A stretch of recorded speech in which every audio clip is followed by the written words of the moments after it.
Magandang araw mga karelasyon. Ngayon, pag-uusapan natin ang 6 na signs na obsessed ang isang lalaki sa iyo. Kaya kung interesado kang malaman ang mga ito, panoorin mo ito.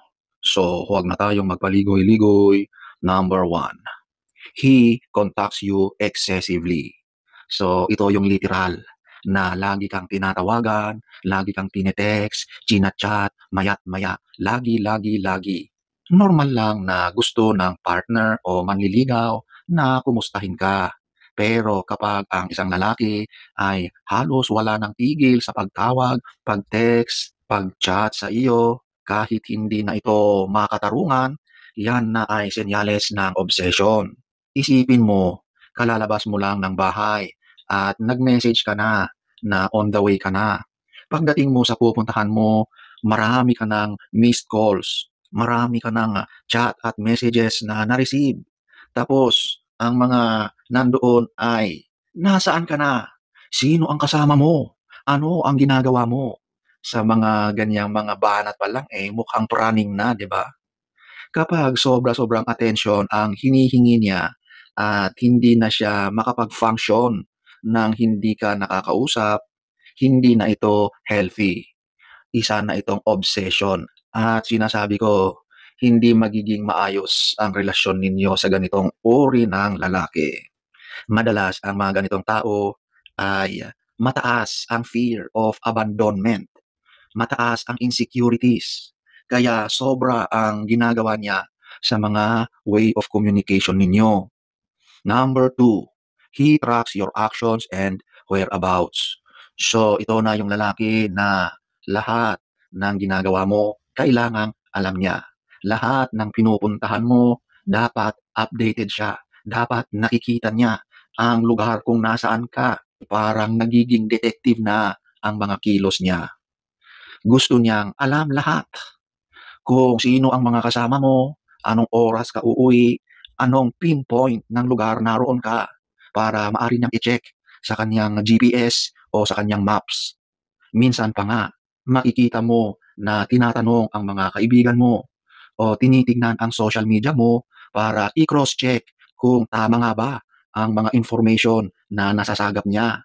May iba pa nga umaabot sa paggamit ng mga location tracking device nang walang pahintulot mula sa babae or tao. Halimbawa na lang, imbes na magtanong ng simpleng, "Asan ka na, mahal?" Ang tanong niya ay, "Nasa coffee shop ka ba sa kanto kasama si ganito?" Ibig sabihin nun, nag-iimbestiga na siya kasi yung utak niya, sari-saring mga tumatakbo at nagaganap sa kaniyang utak. Ang ganitong klaseng ugali ay rooted sa control at mataas na insecurity. Gusto niyang siguraduhin na wala kang ibang atensyon kundi sa kanya lang. Number 3, he is overly jealous or possessive about you. So, ito naman yung sobrang seloso niya.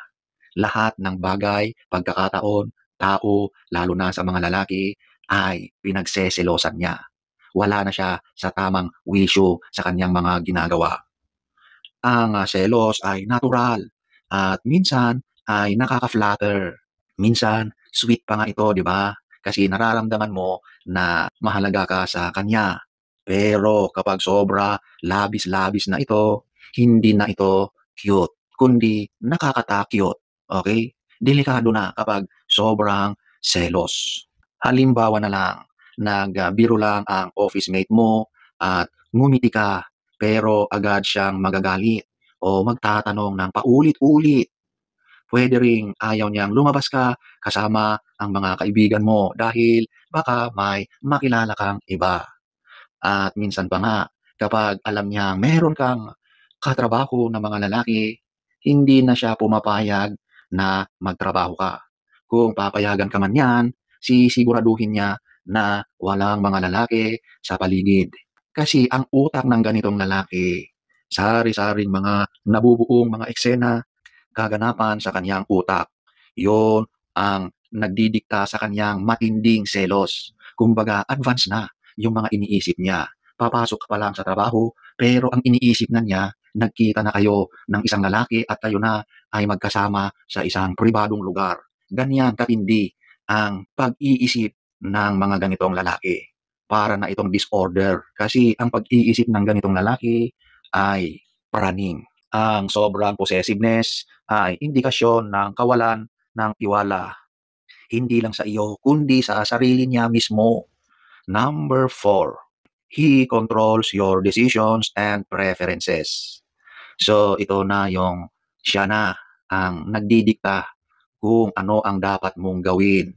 Siya na ang magsasabi na ito ang piliin mo, huwag ito. So para ka ng robot, kinokontrol ka na. Wala ka ng sariling desisyon, opinyon, hindi ka na makapag-isip ng tama kasi on the end, siya pa rin ang susundin mo sa lahat ng pagkakataon.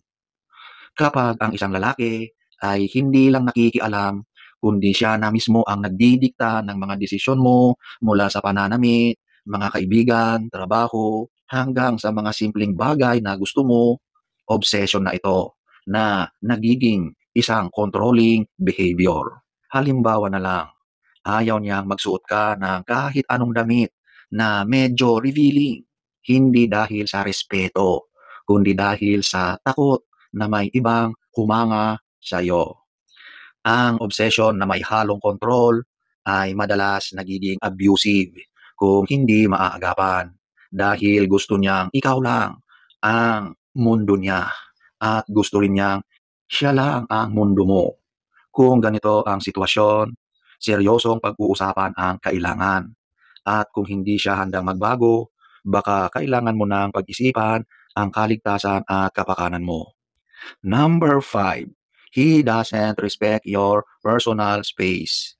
Ang pagiging magkasama ay masarap, pero kailangan pa rin ng bawat isa ang me time o sariling oras paminsan-minsan. Kapag ang isang lalaki ay laging nakabuntot, ayaw kang bitawan, at galit kapag gusto mong magkaroon ng oras para sa sarili o pamilya, ito ay isang uri ng obsession na adik na siya sa iyo. Sa sobrang takot niyang mawala ka, hindi na niya nirerespeto na tao ka rin, na may sarili kang buhay at pangangailangan. So ang advice dito, dapat matutunan niyang irespeto ang iyong personal boundaries. Kung hindi, nakakasakal na ito, suffocating at toxic ang magiging relasyon ninyo. So ayan po mga karelasyon, ang obsession ay parang apoy. Kaunting init, nakakakilig. Pero kapag sobra, susunugin ka hanggang maubos ka. Ang tunay na pagmamahal ay may kasamang respeto sa boundaries, tiwala sa isa't isa, pagbibigay ng space para sa sariling buhay ng bawat isa. Kaya kung nararanasan mo ang mga senyales na ito, huwag mong baliwalain. So sana ay nagustuhan nyo ang ating topic for today. Next story time. Don't forget to subscribe.